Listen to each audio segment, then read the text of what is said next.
좋은 날입니다. 1월 마지막 주일인데요. 또 2월을 어떻게 준비하고 있습니까? 늘 하루하루가 우리는 주님이 동행하시는 그러한 날입니다. 1월, 2월 굳이 따질 필요가 없죠. 연수를 따질 필요도 없습니다. 내가 있는 그 하루가 하나님이 함께 하시는 그러한 최대의 날인 것을 믿으시기 바랍니다. 이 땅에는 수천 개의 종교가 있습니다. 종교라는 것은 초자연적인 어떤 절대자에 대한 믿음을 통해서 우리의 운명을 맡기고 인간 생활의 고뇌를 해결하려고 하는 거죠. 삶의 궁극적인 의미를 추구하는 것입니다. 애니미즘이나 토테미즘 같은 원시 종교도 있지만 오늘날의 기독교, 불교, 이슬람교 갖가지 종교들이 많지 않습니까? 도대체 이 많은 종교 중에서 어느 종교가 진실된 것입니까? 요즘 교회 다니는 사람들도 내가 믿는 기독교가 정말 진짠가? 그렇게 의심하는 분도 계시더라고요. 하나님은 정말 계신 분일까? 묻는 사람들이 많이 있는 것입니다. 불가지론을 외치는 학자들은 인간으로서는 알 수 없다라고 말합니다. 철학적인 관점에서 본 것입니다. 신은 있는데 모든 종교들을 통해서 구원하신다라고 말하는 다원주의자들도 있습니다. 그리고 자기들이 믿는 신만이 진정한 신이라고 하기도 하는 거죠. 그러나 아무리 공부하고 연구해도 신을 눈에 봤어야 말이죠. 신의 존재의 가능성의 여부에 대해 저마다 해석이 틀리고 믿는 바가 다른 것입니다. 종교마다 각자 그 특색이 있죠. 근데 같은 종교라도 조금씩 성격이 다른 것을 봅니다. 이슬람교 보세요. 강경파가 있고 온건파가 있고 시아파가 있고 수니파가 있고 서로 또 싸우고 분쟁을 일으키는 것을 보고 있습니다. 여러분, 기독교 안에서도 보수주의가 있고 진보주의가 있습니다. 또 각각 성격이 틀리다 못해 이 이단들이 있지 않습니까? 기독교 안에서도 예수 믿는 것 같은데 이단들이 있습니다. 또 가톨릭을 보면 교황의 철저한 체제 아래 세워진 것이지만 그 안에서도 보수와 진보가 있는 것입니다. 미국의 가톨릭은요, 그 사제들은 보수인데 신도들은 요즘 점점 진보로 흘러가고 있다 그래요.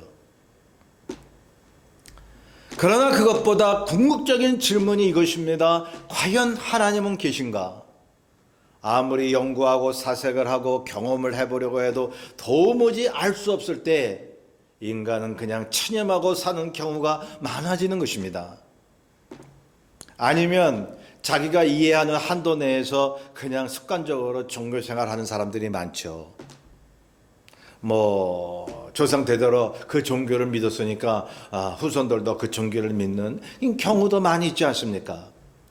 어떤 사람들은 신심이 깊으면 순교까지 합니다. 아니면 대부분이 아무 생각 없이 세상 가치관에 따라 살고 있는 것입니다. 그러나 대체로 보면 많은 사람들 사이에서는 불가지론이 맞는 것 같은 생각이 들 때가 있는 거죠. 그 사람들의 판단에 말이죠. 그런데 현실적이고 중요한 것은 이것입니다. 인류 역사 이래로 지금까지 인간 모두는 어디로 왔다 어디로 가는지 모르고 살며 사는 게 잠시 좋았다가도 허무하고 많은 경우가 고통스러운 삶을 사는 것입니다. 여러분, 고난 없고 고통 없는 사람이 어디 있어요? 삶의 의미를 발견하지 못하고 사는 것입니다. 인간의 현주소, 삶의 자리를 보면 정말 인간이란 존재는 불쌍한 존재요, 어느 철학자의 말처럼 내던져진 존재 같습니다. 인생 막 굴러가는 것 같잖아요. 어떻게 보면 그저 아무렇게나 굴러다니는 우리의 인생 같습니다. 아무리 생각해도 신이 있다면 누가 만들었기에 이렇게 만물이 존재하고 사람이 존재하는데 이토록 아무렇게나 내버려 두고 있나? 도대체 신은 있는 건가? 신이 있다면 그 신은 누구고 정말 그 신은 우리 인간 사회에 개입하고 있는가? 간섭하고 있는가? 이거 우리가 종종 생각하잖아요. 정말 신은 있는가? 교회 다니면서도 말이죠. 이 종교적이고 철학적인 질문을 하지 않는다면 인간은 인간의 가치를 생각하지 않고 그냥 생물로서 아무 생각 없이 살아가는 존재일 수밖에 없는 것입니다. 그렇게 아무 생각 없이 사는 것처럼 더 고통스러운 것이 있을까요? 에이 뭐 하나님이고 뭐고 종교고 뭐고 인간의 참 가치고 뭐고 그냥 닥치는 대로 사는 거지 뭐 그냥 돈 많이 벌어서 건강하게 행복하게 살다 가면 되는 거지 뭐 그렇게 생각하고 사는 게 정말 행복한 건가요? 정말 마음에 그러한 평안을 가지고 인생답게 산다고 생각을 할 수 있을까요? 여러분 그 사람들은요 마음에 남들에게 말하지 못한 고통이 있다고요. 기독교 신앙을 가진 우리는 어떻습니까? 그 모든 것을 창조하시고 주관하시고 사람을 지으신 그분이 야훼 하나님이심을 믿는 것입니다. 우리가 가지고 있는 이 성경 속에 그분이 소개되고 있습니다. 그래서 우리도 그 질문을 하나님께 드리지 않을 수가 없는 것입니다.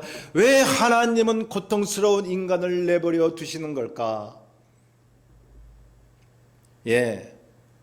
교회를 몇십 년 다니면서 그 질문을 계속하는 분들이 있어요.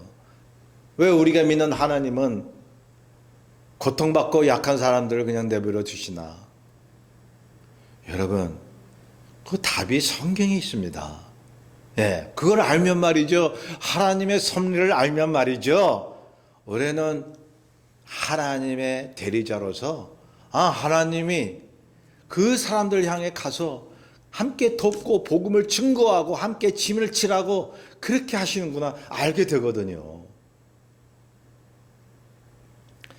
여러분 보세요. 다른 종교들, 다른 경전들도 수없이 좋은 말들이 많은데 예수 믿는 우리는 그런 질문을 가지면서도 왜 이 성경만이 한 분이신 하나님의 말씀이라고 믿을까요? 인간의 현주소가 성경에 있기 때문입니다.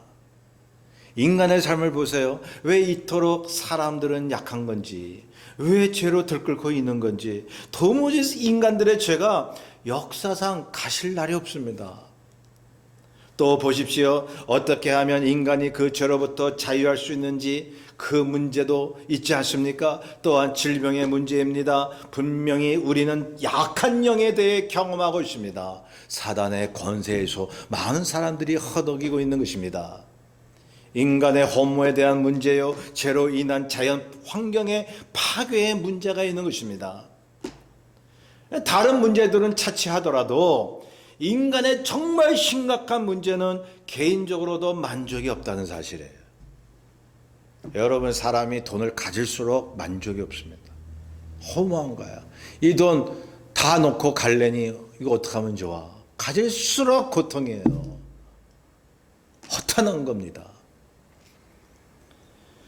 그런 모든 문제들이 있지 않습니까? 사실 이 사회, 민족의, 지구상의 모든 문제는 여러분 개인에 대한 문제예요. 개인의 문제예요. 여러분 곰곰이 생각하시면 그렇지 않습니까? 개인이 고통당하는 거예요. 이 사회와 이 지구상의 문제 때문에. 그러한 문제들을 보세요. 여러분 다른 종교, 다른 경전들을 보면 윤리가 무엇인지 설명하기는 한데 구체적인 인간의 문제를 다루지 못하고 있는 것입니다. 불교 경전도 보세요. 인간은 허무하기 때문에 그냥 무소유로 살면 행복하고 극락에 간다. 막연히 그 소리밖에 안 하죠. 죄를 다루고 해결하는 답이 없는 것입니다. 그런데 성경은 인간의 현주소와 삶의 자리를 적나라하게 기록하면서 인간의 죄에 대한 태속적인 구원의 길을 제시하고 있습니다. 말씀드린 모든 인간의 고민거리에 대한 해결 방안을 제시하고 있는 것입니다. 왜죠? 우리를 지으신 하나님의 말씀이 성경이기 때문에. 여러분, 그 사실을 못 믿으면요, 이 기독교 신학자라도 자꾸 이 성경을 가지고 난도질을 합니다. 어떤 건 하나님의 말씀이고 어떤 건 아니고, 기적 같은 그러한 내용은요, 그거는 그냥 신화다 막 이렇게 생각을 하고 그냥 학적으로만 성경을 따지려는 것입니다.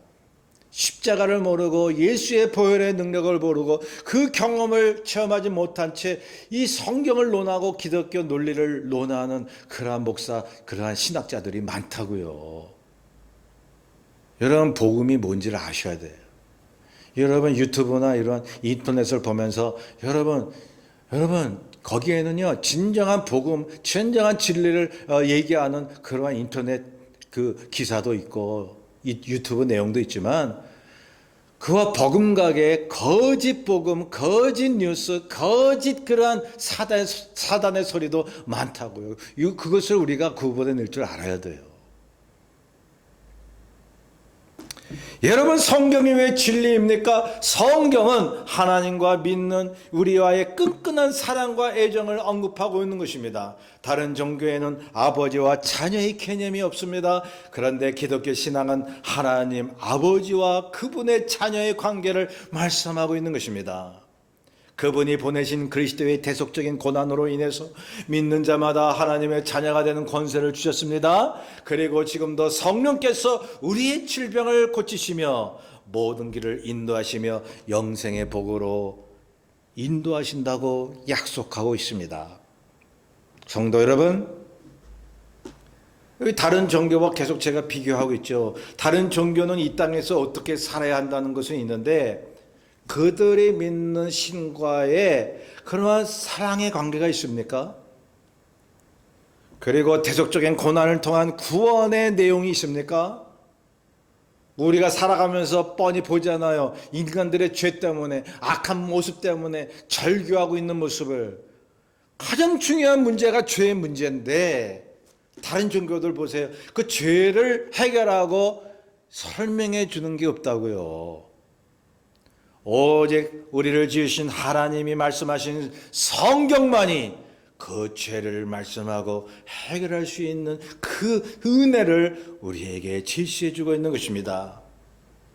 자, 그래서 기독교 신앙은 하나님과의 그러한 사랑의 관계, 하나님은 아버지가 되시고 우리는 그의 자녀가 되고, 또 하나님이 보내신 그리스도로 말미암아 그분의 십자가 대속의 고난을 통한 그러한 죄의 용서하심과, 그리고 하나님의 자녀가 되어 영원한 생명을 얻는 복이 이 성경에 기록되어 있다는 사실입니다. 여러분, 기독교 신앙을 선포하는 이 성경은요, 그 하나님의 역사를 보게 하죠. 듣게 하십니다. 체험하게 하십니다. 성령으로 감동하게 하시는 것입니다. 사람들이 알고 있는 인류 역사와 문화와 문학과 과학과 모든 학식과 언어 등이 모두 성경 안에 언급되고 있는 것입니다. 여러분, 성경을 이렇게 잘 보면, 연구하면요, 기가 막혀요. 역사상 또 이 땅에 모든 일어나는 일들, 그 섭리, 학문적인 거, 정신적인 세계, 총망라해서 이 성경에 담고 있거든요. 그리고 성경에는 예언의 말씀이 이 땅에서 모두 성취되어 가고 있음을 증거하고 있는 것입니다. 왜요? 유일무이하신 하나님의 말씀이기 때문에 그런 거예요. 여러분, 오늘 우리가 베드로 후서를 보고 있죠.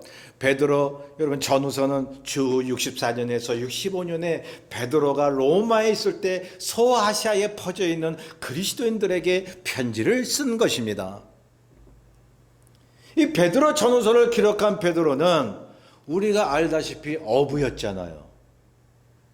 그 사람들이 정말 이 베드로 전후서를 그 베드로가 썼을까 의심했어요. 어떤 사람들은 어부가 어떻게 이런 문장을 써내려갈 수 있었을까? 물론 성령의 감동에서 썼기 때문이죠. 많은 학자들은 이 베드로 전후서가 틀림없이 베드로가 썼다고 인정하고 있습니다.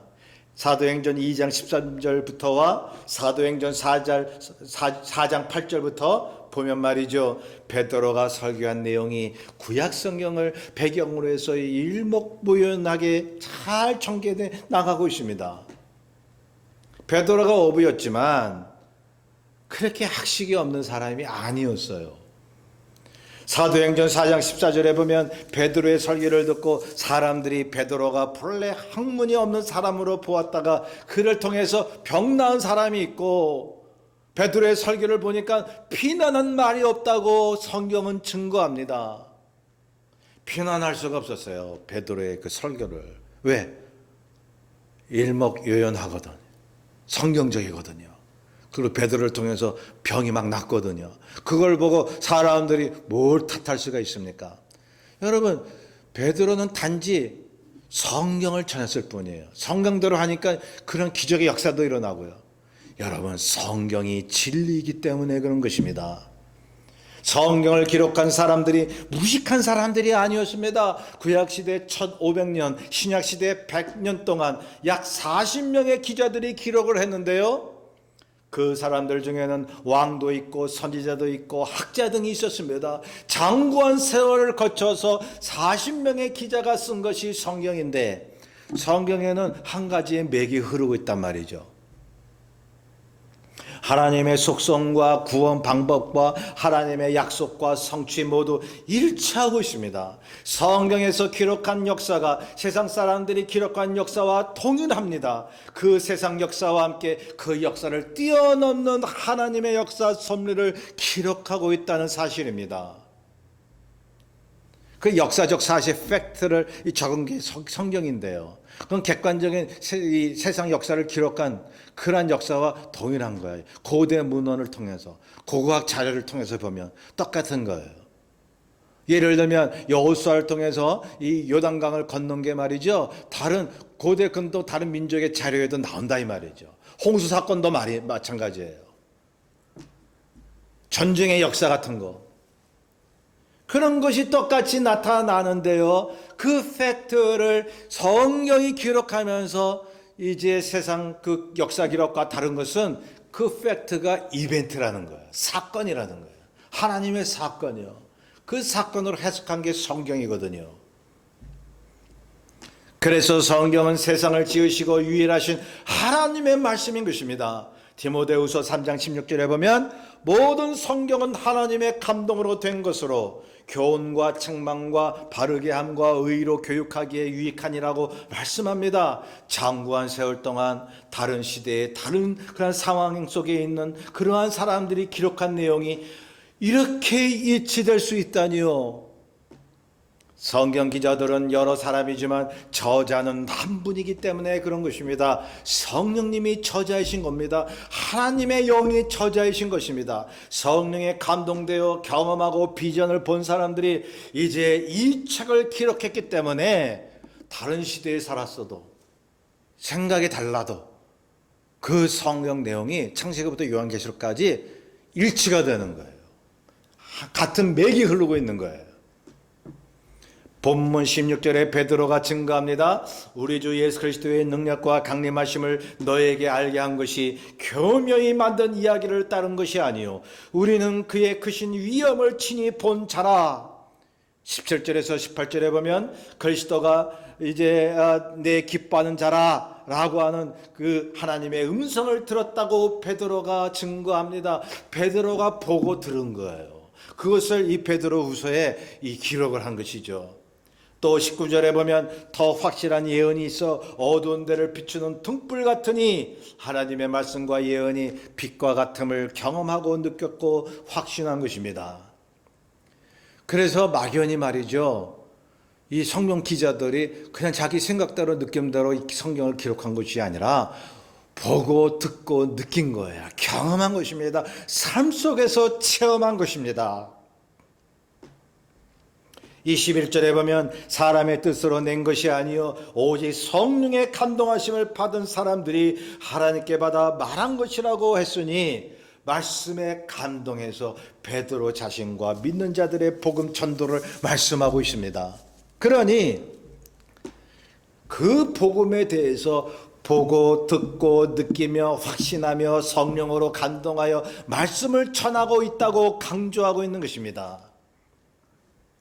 그리고 베드로는 우리에게 주의를 당부하죠. 19절에 보면 하나님의 말씀인 예언은 확고하고 확실한 하나님의 말씀이니 새벽에 달이 새기를 기다리듯이 하나님의 말씀이 무엇인지 유의하고 성령의 음성을 기다리라고 하는 것입니다. 20절에 보면 그래서 사사로이 풀지 말라는 거죠.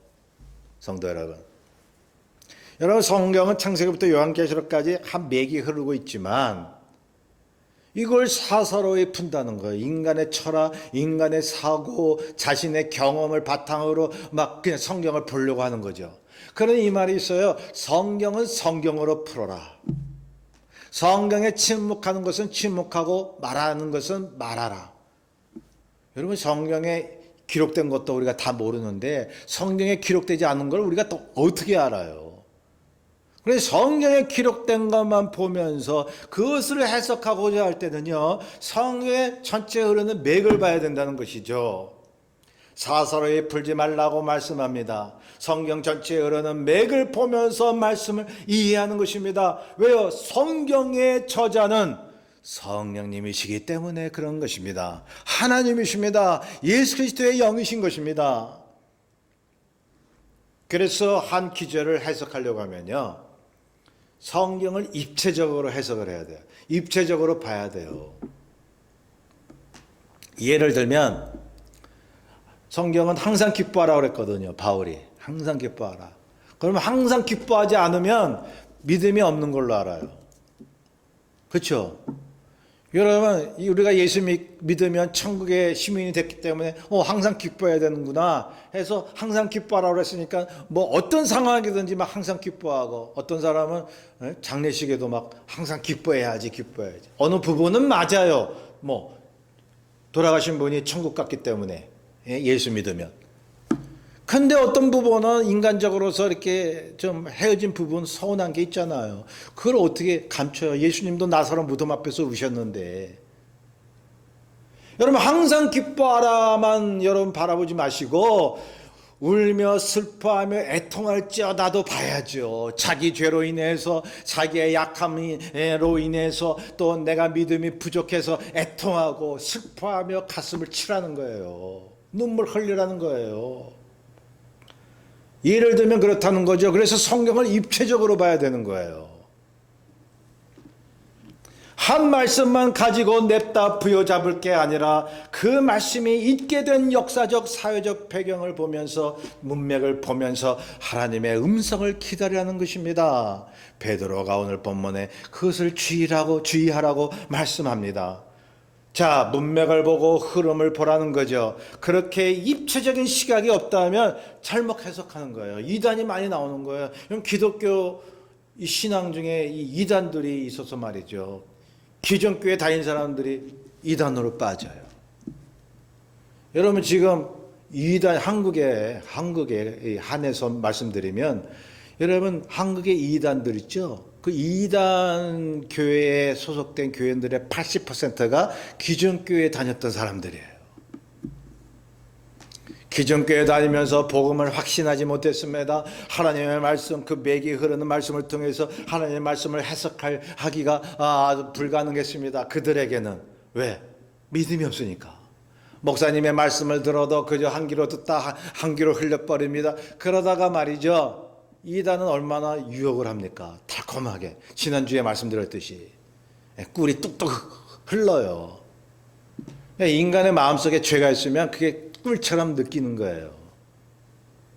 그래가지고 여러분, 80%가 이단교회 교인들, 그 중에 80%가 기존교회에서 간 사람들이라면 이 기존교회에 그런 얼마나 책임이 있습니까? 그래서 말이죠, 성경을 정확히 알아야 됩니다. 번영시나 그저 믿으면 축복받는다, 그것만 가르치면 말이죠, 다 이단으로 빠져요. 이단일수록 얼마나 사람들에게 축복을 얘기하는데요. 자, 성경은 입체적으로 보면 마지막 결론적인 메시지가 나오는데 바로 그것이 예수 그리스도만이 우리의 메시아여 구원자가 된다는 소망의 소식입니다. 그렇게 맥이 흐르고 다양한 문화와 역사를 통해서 메시지를 통해서 한 가지 말씀을 전하고 있는 거예요. 다양한 많은 말씀들, 많은 사건들을 성경이 기록했다고 해서 그것도 중요하고 그것도 중요하고 그것도 중요하고 다 중요하지만 그렇게 막 그냥 정신혼란하게 그렇게 여러 가지를 말씀하려고 하는 게 아니라 그 다양성 속에서 유일성, 독특성을 하나님이 말씀하시니 그게 바로 우리의 생명이신 예수 그리스도이십니다. 그분만이 우리의 메시아여 구원자가 되신다는 소망의 소식입니다. 모든 성경 기자들과 본문을 쓴 베드로가 그것을 말하고 있는 것입니다.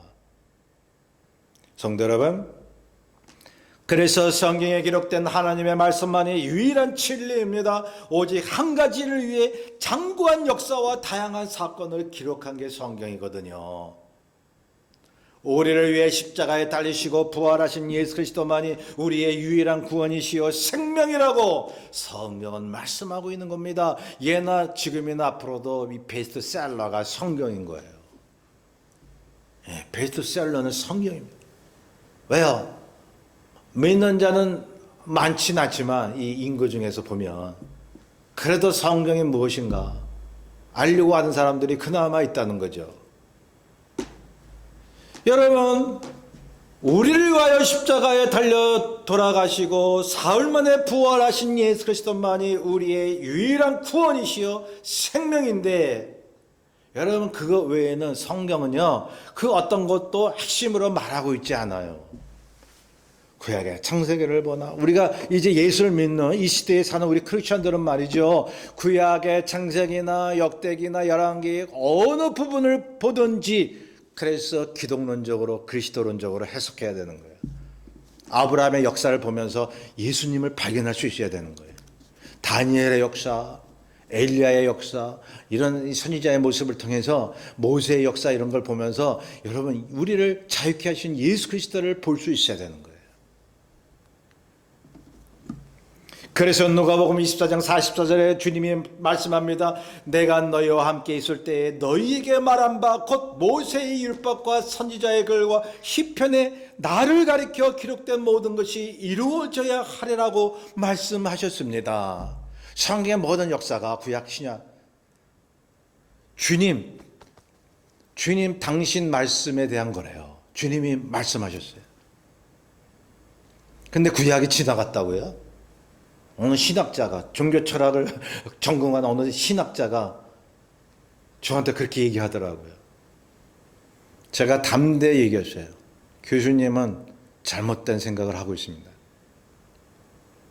그런 생각을 가지고 이 신학교에서, 대학에서 학생들을 가르치고 있는 거예요.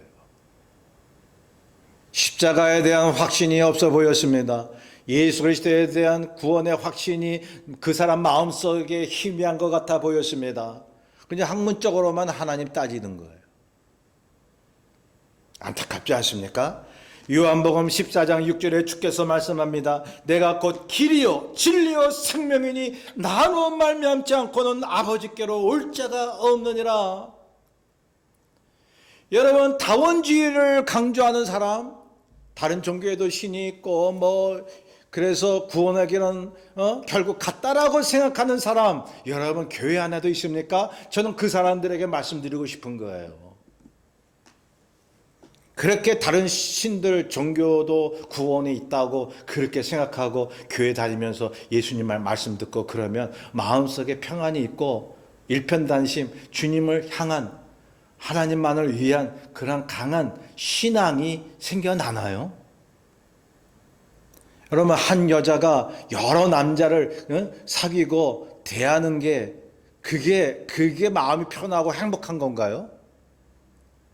한 여자가 한 남자만을 오로지 생각하고 일편단심 그 남자만을 위해서 열심히 헌신하고 사랑하고 그게 진정한 깊이 있고 의미 있고 정말로 사랑을 다할 수 있는 그러한 신뢰관계 아닌가요?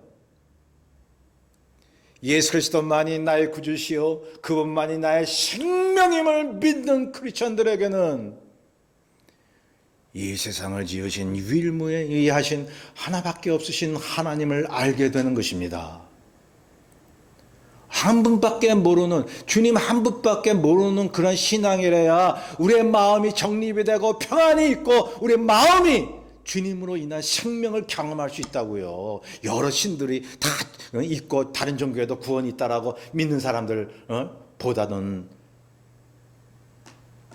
다른 신들, 다른 종교는 다 거짓이라고 성경은 말씀하고 있습니다.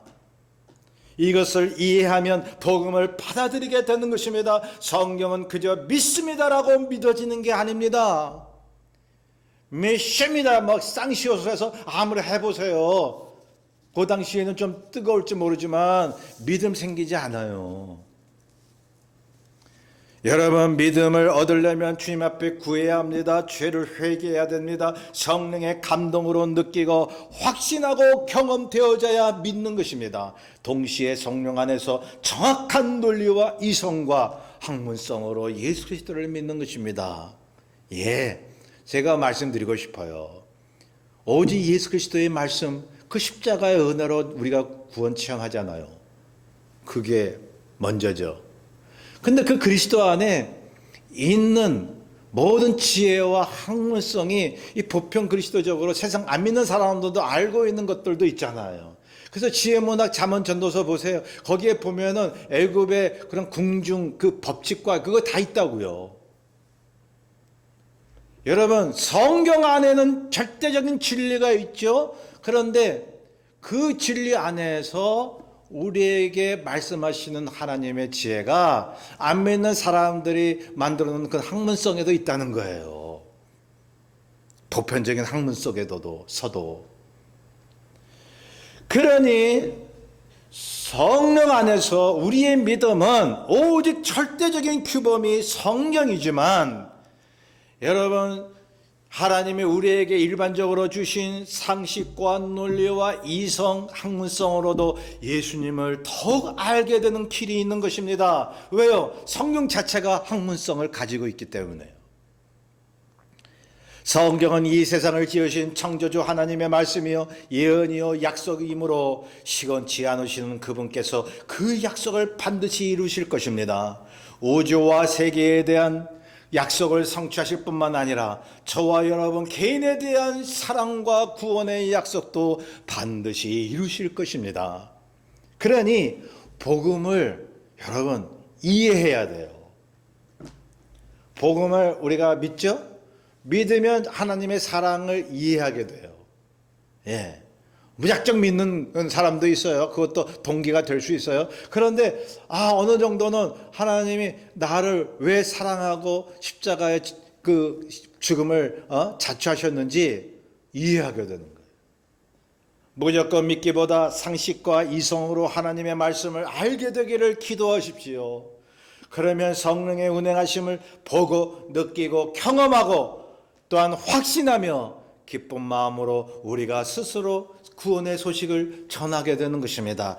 우리가 성령 안에서 깨닫고 경험되어지면요, 그게 저절로 복음이 전도되는 거예요. 억지로 전도하는 게 아니라 내가 전하지 않으면 못 견딜 정도의 하나님과의 체험이 있어야 되는 거예요. 그러한 확실한 복음에 늘 서게 되시기를 주의 이름으로 축원합니다. 우리 이 말씀을 날 구원하신 주 감사, 모든 것 주심 감사, 지난 주